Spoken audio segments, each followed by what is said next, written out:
بالله من الشيطان الرجيم بسم الله الرحمن الرحيم۔ اللہ کے رسول صلی اللہ علیہ وسلم مکۃ المکرمہ کی شعب ابو طالب نامی وادی میں 9 ربیع الاول اور ایک دوسری روایت کے مطابق 12 ربیع الاول بمطابق 22 اپریل 571 عیسوی کو صبح 4:30 پر اس دنیا میں تشریف لائے۔ یہ پیر کی ایک حسین اور بابرکت صبح تھی، اور مورخین نے لکھا ہے کہ یہ وہی سال تھا جس میں ابرہہ نے مکۃ المکرمہ پر حملہ کیا تھا۔ جب آقا صلی اللہ علیہ وسلم پیدا ہوئے تو آپ کے دادا حضرت عبد المطلب جو کہ سردار تھے مکے کے، وہ آپ صلی اللہ علیہ وسلم کو بیت اللہ کے اندر لے گئے اور آپ کے لیے خوب دعائیں کی، اور پھر آپ صلی اللہ علیہ وسلم کا نام محمد رکھا۔ اور محمد ایسا نام ہے جو آپ صلی اللہ علیہ وسلم سے پہلے کسی کا بھی نام نہیں تھا۔ آپ کے دادا سے پوچھا گیا کہ آپ نے اس بچے کا نام محمد کیوں رکھا؟ تو جواب دیا کہ میری خواہش اور تمنا ہے کہ اس بچے کی خوب تعریف کی جائے، اور محمد اسے کہتے ہیں کہ جس کی تعریف پوری دنیا میں سب سے بڑھ کر کی جائے۔ اسی طرح آپ صلی اللہ علیہ وسلم کا ایک نام احمد بھی ہے، کہ جس کا مطلب یہ ہے کہ ایسی شخصیت جو اپنے رب کی تعریف سب سے بڑھ کر کرے۔ تو میرے عزیزوں، میرے نبی کی پیدائش ہمارے لیے اللہ کے بعد سب سے بڑی نعمت ہے، کیونکہ آپ صلی اللہ علیہ وسلم کی برکت سے ہمیں اللہ کا تعارف نصیب ہوا۔ اگر آپ نہ ہوتے تو شاید ہم بتوں کی عبادت میں لگے ہوئے ہوتے۔ تو میرے عزیزوں، ہر مسلمان کا یہ فریضہ ہے، ہر مسلمان پر یہ فرض ہے کہ وہ آپ کی زندگی کے حالات معلوم کرے، آپ کی زندگی کے حالات پڑھے، اور ان کو اپنے ایمان کا، اپنی زندگی کا حصہ بنائے۔ سال کے ہر مہینے میں، مہینے کے ہر ہفتے میں، اور ہفتے کے ہر دن میں، دن کے ہر گھنٹے میں، اور گھنٹے کے ہر لمحے میں کوئی وقت ایسا نہیں جس میں آپ صلی اللہ علیہ وسلم کی زندگی کے حالات سننا اور بیان کرنا منع ہو۔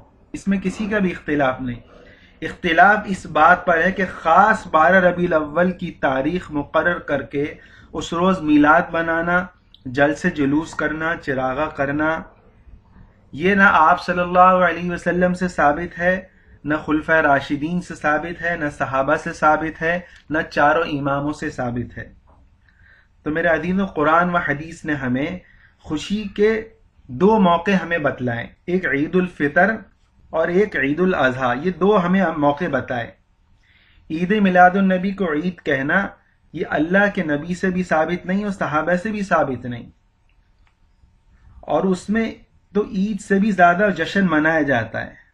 حالانکہ ظاہراً ایک دل ہمارا چاہتا ہے کہ اللہ کے نبی سے ہمیں محبت ہے، تو آپ صلی اللہ علیہ وسلم کی پیدائش جس دن ہوئی ہم اس دن خوشی منائیں، لیکن چونکہ اللہ کے نبی نے حکم نہیں دیا، صحابہ نے یہ عمل نہیں کیا، اس لیے ہم مجبور ہو جاتے ہیں، کیونکہ اگر ہم نے ایسا کیا پھر ہم بدعت کے مرتکب ہو جائیں گے۔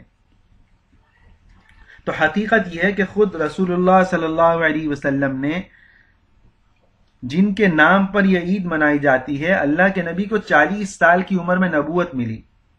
اعلان نبوت کے بعد 23 مرتبہ یہ دن آپ صلی اللہ علیہ وسلم کی زندگی میں آیا، لیکن آپ صلی اللہ علیہ وسلم نے کبھی بطور عید اس کو نہیں منایا، نہ ہی اس دن صحابہ کو جمع کیا اور جلسے جلوس کیے، اور نہ ہی صحابہ کو اس کو کرنے کا حکم دیا۔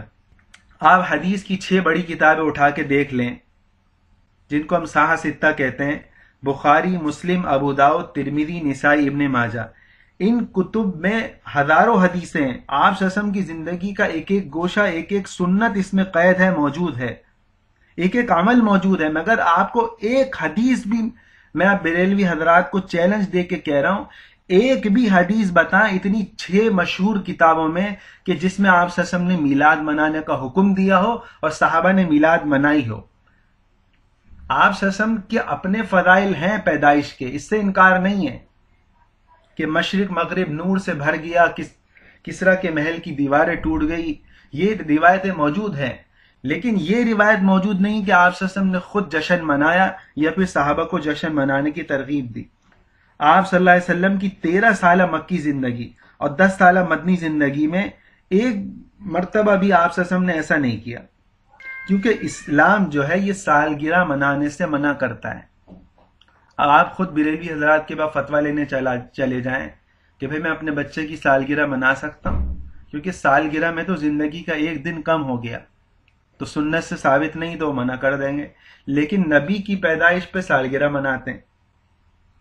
اب قرآن مجید میں حضرت عیسیٰ علیہ السلام کی پیدائش کا ذکر موجود ہے، آدم علیہ السلام کی ولادت کا ذکر موجود ہے، موسیٰ علیہ السلام اور حضرت ابراہیم علیہ السلام تک کی ولادت کا ذکر موجود ہے۔ اسی طرح آپ صلی اللہ علیہ وسلم کے دادا پردادا حضرت ابراہیم حضرت اسماعیل علیہ السلام، ایک بھی روایت بتا دیں کہ آپ صلی اللہ علیہ وسلم نے ان میں سے کسی بھی نبی کی ولادت کا دن منایا ہو۔ آپ صلی اللہ علیہ وسلم کے یہاں 4 بیٹیاں پیدا ہوئی، کسی کی ولادت کا دن منایا ہو، ایک روایت بتا دیں۔ آپ صلی اللہ علیہ وسلم کی 11 بیویاں تھیں، کسی بھی بیوی کی آپ صلی اللہ علیہ وسلم نے ولادت کا دن منایا ہو۔ تو میرے عزیزوں، دین میں ولادت کے دن منانے کا تصور ہی نہیں ہے، اس لیے اس کو بدعت کہا گیا ہے، اور آپ صلی اللہ علیہ وسلم نے فرمایا کہ ہر بدعت گمراہی ہے اور ہر بدعت جہنم میں لے جانے والی ہے۔ اسی طرح خلفائے راشدین نے 30 سال تک خلافت کی، حضرت ابوبکر، حضرت عمر، حضرت عثمان، حضرت علی رضی اللہ تعالی عنہم نے 30 سال تک خلافت کی۔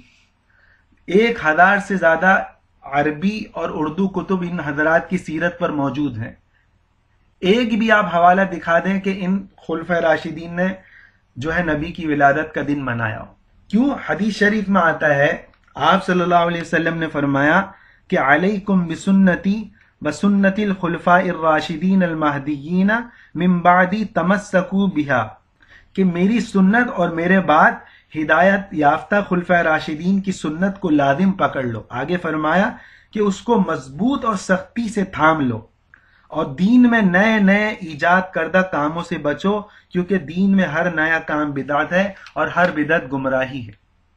بات ہی ختم ہو گئی۔ یہی حدیث جو ہے صحابہ کے سامنے بھی تھی، اسی وجہ سے آخری صحابی 110 ہجری میں آخری صحابی کی وفات ہوئی۔ گویا کہ آپ صلی اللہ علیہ وسلم کی وفات کے بعد 100 سال تک صحابہ اس دنیا میں موجود رہے۔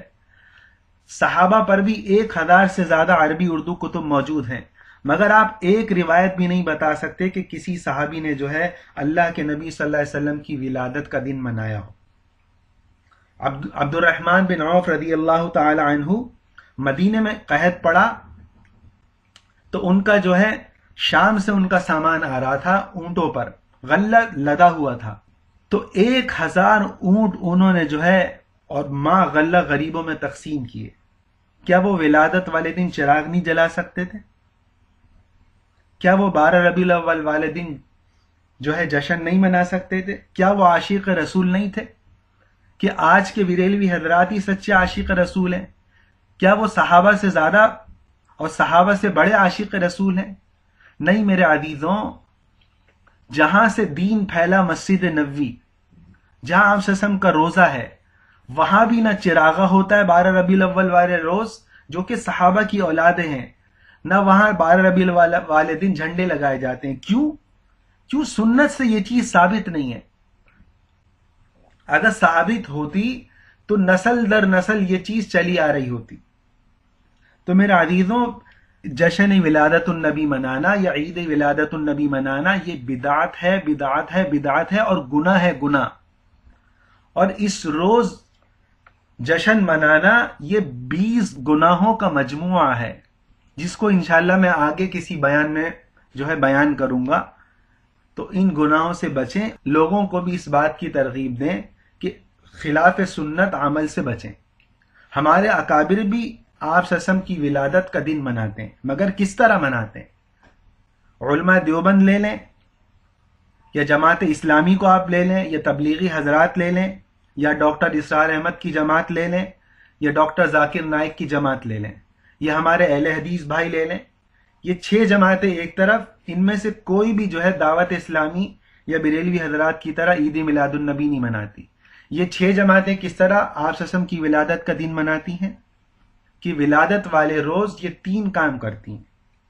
پہلا کام آپ صلی اللہ علیہ وسلم کی سیرت کو بیان کرنا، دوسرا کام کہ ولادت والے روز زیادہ سے زیادہ آپ صلی اللہ علیہ وسلم پہ درود پڑھنا، اور تیسرا کام کہ اللہ کا شکر ادا کرنا کہ اللہ نے نبی امی کو اس امت میں پیدا کیا اور ہمیں آپ صلی اللہ علیہ وسلم کی امت میں پیدا کیا۔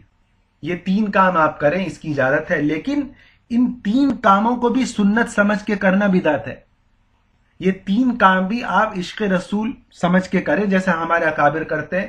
ولادت النبی والے دن جو ہے بیانات کا اہتمام ہوتا ہے، درود شریف کثرت سے پڑھا جاتا ہے، یہ پڑھیں آپ۔